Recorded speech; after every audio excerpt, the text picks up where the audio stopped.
जय गुरुदेव। मंगसिर महीने की वृश्चिक राशि की संक्रांति के संबंध में कुछ महत्वपूर्ण बातें लेकर के हम आपके सामने उपस्थित हैं। संक्रांति अपने आप में बड़ा पवित्र अवसर होता है। हम सभी जानते हैं, इस चराचर जगत को ऊर्जा प्रदान करने वाले, प्रकाश से भर देने वाले और हम सब के जीवन को चलायमान रखने वाले भगवान सूर्य नारायण 12 महीनों में 12 राशियों की परिक्रमा संपन्न कर लेते हैं।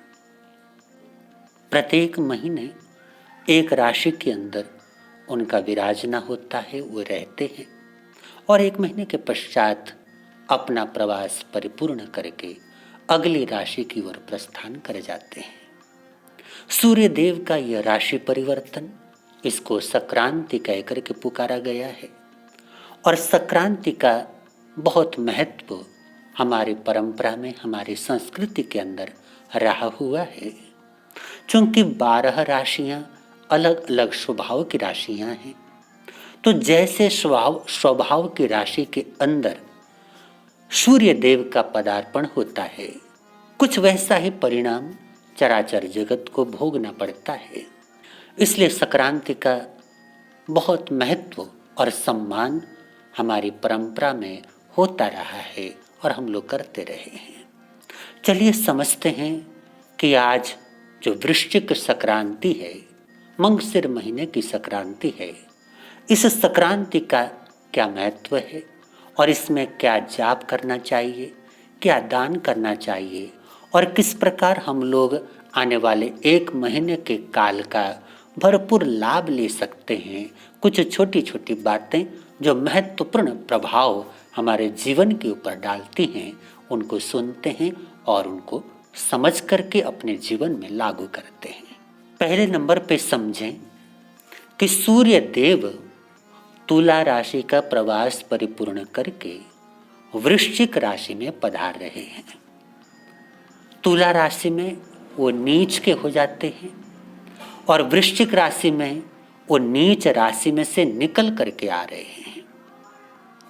तो सूर्य देव का अपने नीच अवस्था से निकल करके वृश्चिक राशि में आ जाना अपने आप में शुभ है, कल्याणकारी है। दूसरी बात, वृश्चिक राशि के जो अधिपति हैं वो मंगल देव हैं और मंगल देव सूर्य देव के मित्र ग्रह हैं। तो इस प्रकार से सूर्य देव अपने मित्र की राशि में अर्थात मित्र के घर में पधार रहे हैं। मित्र के घर में जब कोई व्यक्ति पहुंचता है तो बड़ा सुकून और संतोष उसको प्राप्त होता है।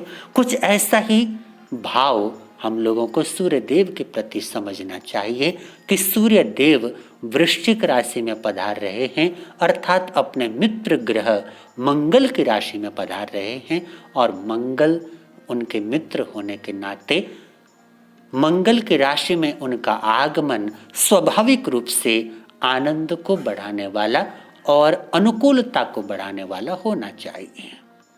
मंगल देव के ऊपर हनुमान जी का शासन है।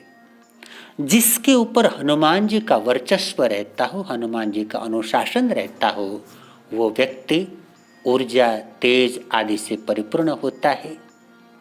इसलिए मंगल के ऊपर हनुमान जी का अनुशासन होने के नाते हमेशा हनुमान जी का स्मरण करते रहना वृश्चिक राशि वालों के लिए फायदेमंद रहता है।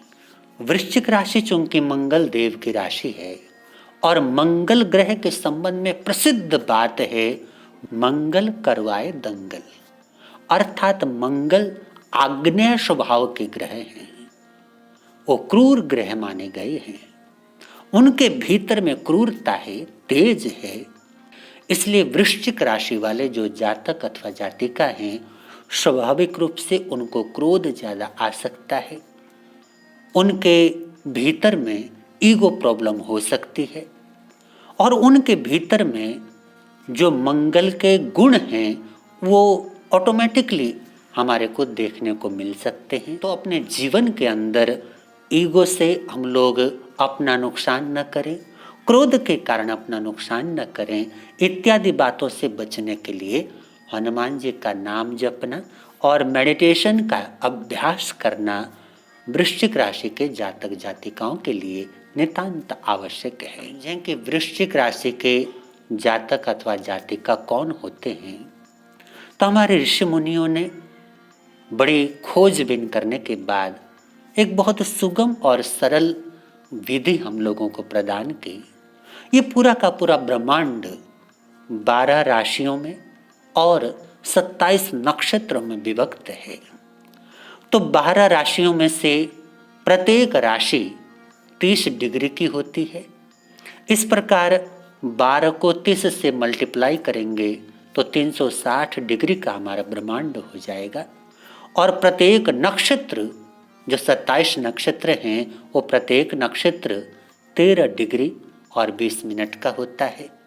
तो इस प्रकार एक राशि के अंदर 2.25 नक्षत्र आ जाते हैं और उन 2.25 नक्षत्रों के भीतर भी प्रत्येक नक्षत्र के 4 चरण होते हैं। तो एक राशि के अंदर नक्षत्र के 9 चरण अंतर्निहित हो जाते हैं। उन 9 चरणों के प्रतिनिधि 9 अक्षर होते हैं। राशि के भीतर रहने वाला नक्षत्र और नक्षत्र के भीतर जिस चरण के अंतर्गत जातक अथवा जातिका का जन्म हुआ हो, उसी चरण के प्रतिनिधि अक्षर के अनुसार उनका नामकरण किया जाना चाहिए। यह हमारी स्वस्थ परंपरा है। उस नाते देखें तो वृश्चिक राशि के भीतर जो नक्षत्र आते हैं वो हैं 16, 17, 18 अर्थात विशाखा, अनुराधा और ज्येष्ठा। विशाखा नक्षत्र का अंतिम चरण और अनुराधा तथा ज्येष्ठा नक्षत्र के चारों चरण वृश्चिक राशि के अंदर आ जाते हैं। तो स्वाभाविक बात है कि विशाखा नक्षत्र के 4थे चरण में किसी का जन्म हुआ हो अथवा अनुराधा या ज्येष्ठा नक्षत्र के 4 चरणों के अंतर्गत जिसका जन्म हुआ हो, वो वृश्चिक राशि वाले जातक अथवा जातिका हैं। हमारे को कैसे पता चलेगा कि हमारा जन्म कौन से नक्षत्र के अंदर हुआ है? तो उसके लिए बहुत सरल पद्धति है। आपके पास कोई भी पंचांग हो, पंचांग के अंदर आप देखें तो आपको पता लग जाएगा, या किसी भी जन्म कुंडली बनी हो तो उसके अंदर लिखा हुआ होगा कि आपका जन्म कौन से नक्षत्र के कौन से चरण में हुआ है। इन बातों का उल्लेख प्रत्येक जन्म पत्रिका अथवा जन्म कुंडली के अंदर प्रत्येक ज्योतिषी करते ही हैं। तो आप अपने जन्म पत्रिका के भीतर देख करके भी अपने जन्म नक्षत्र और जन्म राशि के बारे में जान सकते हैं। नेतृत्व का स्वभाव या नेतृत्व का गुण जन्मजात आपके भीतर में बैठा हुआ है। आप अपनी प्रतिभा के अनुसार अपना कार्य क्षेत्र चुन सकते हैं। उस कार्य क्षेत्र के अंदर आपको भरपूर सफलता मिल सकती है, बशर्ते आप अपने ईगो के ऊपर थोड़ा कंट्रोल कर सकें और आप अपने गुस्से के ऊपर, अपने क्रोध के ऊपर कंट्रोल कर सकें, तो आपको सफल होने से कोई नहीं रोक सकता। वृश्चिक राशि की जो संज्ञा है वो स्थिर संज्ञा है और उसके बाद मंगलदेव उनके मित्र ग्रह जरूर हैं, लेकिन ये जल तत्व की राशि होने के कारण बहुत ज़्यादा तेज उनके भीतर नहीं हम देख पाएंगे। तो ऐसी स्थिति के अंदर सूर्य देव का वृश्चिक राशि में जो पदार्पण है वो तुला राशि की अपेक्षा ज़्यादा आनंद और शुभ को बढ़ाने वाला होगा। लेकिन सूर्य देव जो आग के गोले के रूप में है, उनका जल तत्व की राशि के भीतर में आना बहुत ज़्यादा तेज वाली बात, बहुत ज़्यादा तीव्र क्रोध वाली बात वो संभव नहीं होगी। तो वृश्चिक राशि वाले जो जातक अथवा जातिका हैं वो अपने घर में, अपने राशि में भगवान सूर्य नारायण का अभिनंदन करें, उनका स्वागत करें। सूर्य देव इस चराचर जगत में ऊर्जा का प्रसार करने वाले, एनर्जी को देने वाले और प्रकाश का वितरण करने वाले ग्रह हैं। सूर्य देव से ही पूरे के पूरे ब्रह्मांड को जीवनी शक्ति प्राप्त होती है। ऐसे सूर्यदेव का पदार्पण हमारी राशि के भीतर हो जाए, यह हम लोगों के लिए बड़ा मंगलमय अवसर है, बड़ा ही शुभकारी अवसर है। उस अवसर का भरपूर लाभ आपको लेना चाहिए।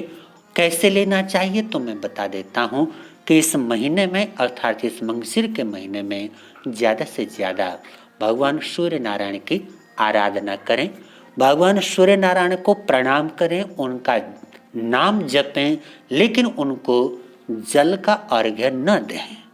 उसके पीछे का कारण मैं आपको बता देता हूं। वृश्चिक राशि जल तत्व की राशि है। सूर्य देव आग के गोले के रूप में प्रसिद्ध हैं। तो आग का गोला जल में आ जाए या जल में चला जाए तो सीधी सी बात है कि वो बुझ जाएगा या उसका प्रभाव कम हो जाएगा। तो पहले ही सूर्य देव जल तत्व की राशि में प्रवेश कर रहे हैं, उनका प्रभाव कम हो रहा है। ऊपर से आप अगर जल का अर्घ्य उनको अर्पित करेंगे तो और ज्यादा सूर्य का प्रभाव कम हो जाएगा। तो बेहतर है कि आप जल का अर्घ्य इस महीने न दें, आप उसके बदले में भगवान सूर्य देव को प्रणाम करें, उनका नाम स्मरण करें, उनका नाम जपें।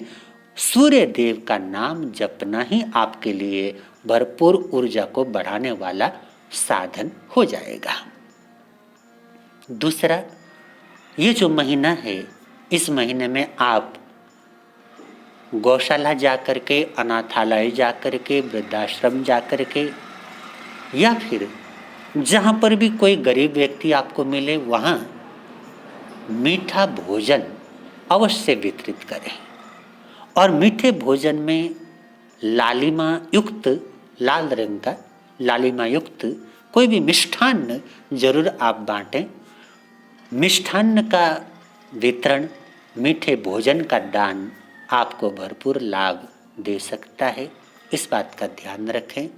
और संक्रांति के मौके पर स्नान करना, दान करना, जप करना, ये तो पुण्य कार्य माने ही गए हैं।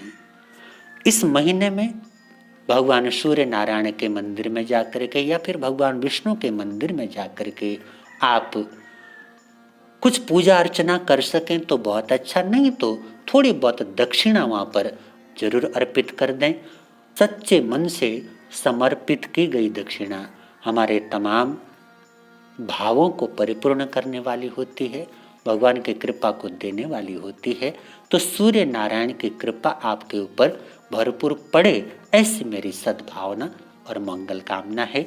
इस महीने में आप विशेष रूप से हनुमान जी का जाप कर सकते हैं, भगवान सूर्य नारायण का जाप कर सकते हैं, मंगल देव का जाप कर सकते हैं। और समवेत रूप से जो प्रत्येक महीने जाप किया करते हैं उनके लिए छोटा सा मंत्र है, वो मैं आपको बता देता हूँ। ओम नमो सिद्धाणम हनुमत मंगल रवेभ्य नमो नमः। ओम नमो सिद्धाणम हनुमत मंगल रवेभ्य नमो नमः। ओम नमो सिद्धाणम हनुमत मंगल रवेभ्य नमो नमः। इस मंत्र का आप भरपूर जाप करें, पाठ करें, प्रभु की कृपा आपके ऊपर हो जाएगी। भगवान सूर्य नारायण की कृपा हो जाए, हनुमान जी की कृपा हो जाए, आपके सारे मनोरथ फल जाएं, ऐसी मेरी सद्भावना है। प्रस्तुत है आपके लिए संक्रांति का पाठ और साथ में मंगल पाठ। संक्रांति का समय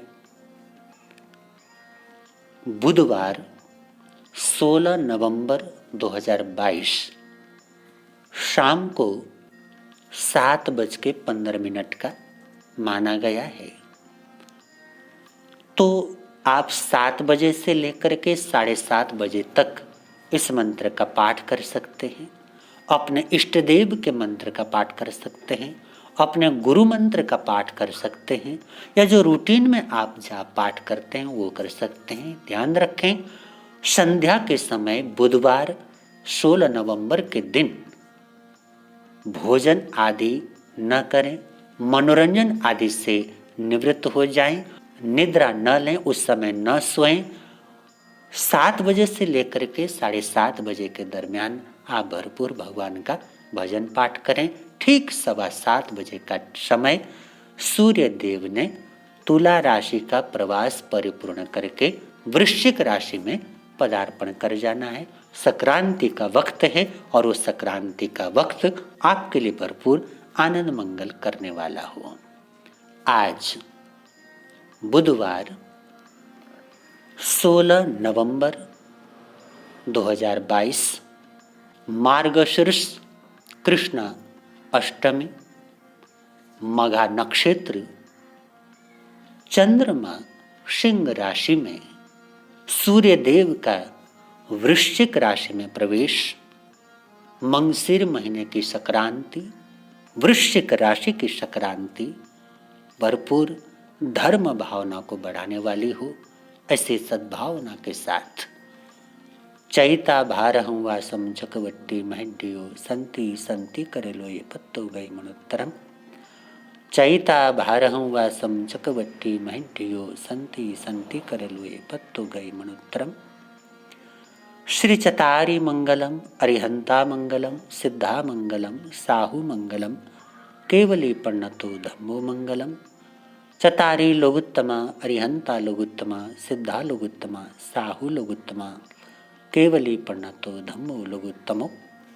चतारी शरणं पवज्जामि, अरिहंते शरणं पवज्जामि, सिद्धे शरणं पवज्जामि, साहु शरणं पवज्जामि, केवली पर्णतम धम्मम शरणं पवज्जामि। ये 4 शरण दुख हरणे, सुख करने, आनंद करने, और न शरणा कोई होगा। जो भव्य प्राणी करे आराधन, उसका अजर अमर पद होगा, उसका सदा ही मंगल होगा। जय गुरुदेव।